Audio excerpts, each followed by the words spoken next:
Hello, everyone. Today I come to you on this Day of Hearts, in which we're reminded of love, not only by God, but our love for each other on this Valentine's Day. Not to be stereotypical, but husbands, this is a reminder to do something for your partner, to make sure that you remember this day and how significant your loved one is to you. A few announcements that highlight, again, as we are now approaching the middle of February, and that is our Epiphany season concludes this Sunday with the Transfiguration of our Lord, which means Lent is to follow. On Wednesday, February 22nd, we have our Ash Wednesday services. On that day, we'll have two opportunities for worship. There will be a noon service, followed by a luncheon, and also a 7 o'clock in the evening service. Again, those two services on Ash Wednesday. Then beginning the following Wednesday, on March 1st, throughout the rest of the season of Lent, on Wednesday nights at 7 o'clock, with the service Prayers Around the Cross, we will gather to journey with the theme, Leaving the Mountain, as we travel through our Lenten season. On each of those Wednesdays, our light Lenten meals will be back starting at 6 o'clock in the evening ahead of that worship service, a little bit of time of fellowship together. So we ask that you make that a part of a possibility of your own Lenten journey this year.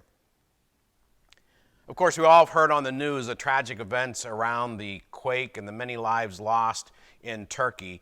Of course, there is a Lutheran presence along with other aid places helping those people recover from that.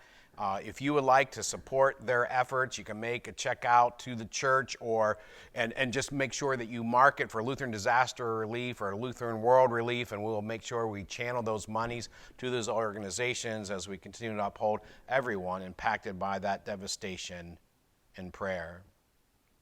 Here at Christ Redeemer, we continue on our process of getting ready to have a big event to celebrate our 50th anniversary as a mission station here in Brecksville.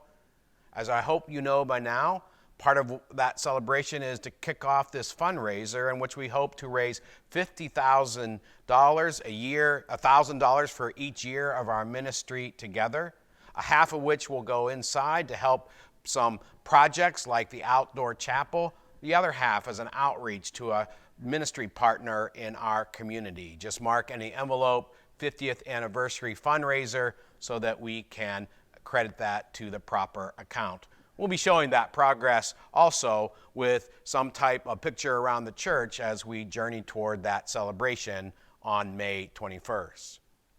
And of course, as was mentioned last week in our midweek service, as we now enter into our preparations for the anniversary, each week in the video announcement, there will be a trivia question. And at the end of each month, we'll sort of collect those answers that you submit and have a drawing to have free tickets to the banquet that we will have in May to celebrate our anniversary together. So you can just write them down on a piece of paper with your name. We'll make some forms available around the church.